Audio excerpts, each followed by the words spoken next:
అందరికీ నమస్తే. ఖమ్మం ఎంపీలు వాళ్ళ మెజారిటీలు ఇప్పటిదా చూద్దాం. 1952లో పీడీఎఫ్ తరఫున 1952లో పీడీఎఫ్ అభ్యర్థి గెలుపొందారు. ఆ అభ్యర్థి మెజారిటీ 72,632 ఓట్లు అనేది తెలియజేస్తాను. 1957 రెండో పార్లమెంట్ ఎన్నికల్లో మళ్ళీ పీడీఎఫ్ అభ్యర్థి గెలుపొందారు. అప్పుడు 5,537 ఓట్ల మెజారిటీ.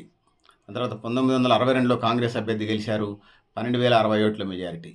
దాని తర్వాత 1967లో కాంగ్రెస్ అభ్యర్థి గెలుపొందారు. 1,11,338 ఓట్ల మెజారిటీ. దాని తర్వాత 1971లో కాంగ్రెస్ అభ్యర్థి గెలుపొందారు. ఖమ్మం పార్లమెంట్ నుంచి. ఖమ్మం పార్లమెంట్కి సంబంధించింది. మళ్ళీ ఇంకొకటి ఏమీ కాదని తెలియజేస్తా ఉన్నాను. ఇక్కడ 1971లో కాంగ్రెస్ గెలిచింది. మెజారిటీ 49,212. దాని తర్వాత 1977లో మళ్ళీ కాంగ్రెస్ గెలిచింది. ఇప్పుడు మెజారిటీ 85,989. దాని తర్వాత 1980లో కాంగ్రెస్ ఇందిరా కాంగ్రెస్ 95,483 ఓట్ల మెజారిటీతో గెలుపొందింది. దాని తర్వాత 1984లో మళ్ళీ కాంగ్రెస్ గెలిచింది. 91,499 ఓట్ల మెజార్టీతో గెలిచింది. 1989లో మళ్ళీ కాంగ్రెస్ గెలిచింది. 59,252 ఓట్లతో మెజార్టీతో గెలిచింది. 1991లో కాంగ్రెస్ గెలిచింది. 5,918 ఓట్ల మెజార్టీతో గెలిచింది. 1996లో సిపిఎం పార్టీ గెలిచింది. 63,291 ఓట్ల మెజార్టీతో గెలిచింది. మళ్ళీ 1998లో కాంగ్రెస్ పార్టీ గెలిచింది. 11,664 ఓట్ల మెజార్టీతో గెలిచింది. సో దాని తర్వాత 1999లో కాంగ్రెస్ పార్టీ గెలిచింది. 8,398 ఓట్లు.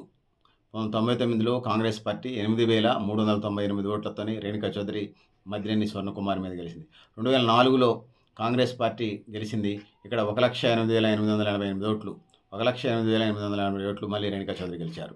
దాని తర్వాత 2009లో టీడీపీ గెలిచింది. నామానాగేశ్వరరావు 1,24,448 ఓట్ల మెజార్టీతో గెలిచాడు. దాని తర్వాత 2014లో శ్రీనివాసరెడ్డి గెలుపొందారు.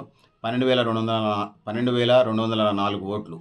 12,204 ఓట్స్తో గెలిచారు. దాని తర్వాత 2019లో బీఆర్ఎస్ అభ్యర్థి నామా నాగేశ్వరరావు గెలుపొందారు. అతని మెజారిటీ 1,68,062 ఓట్లు. దాని తర్వాత 2024లో కాంగ్రెస్ పార్టీ ట్రిపుల్ రఘురామరెడ్డి గెలుపొందారు.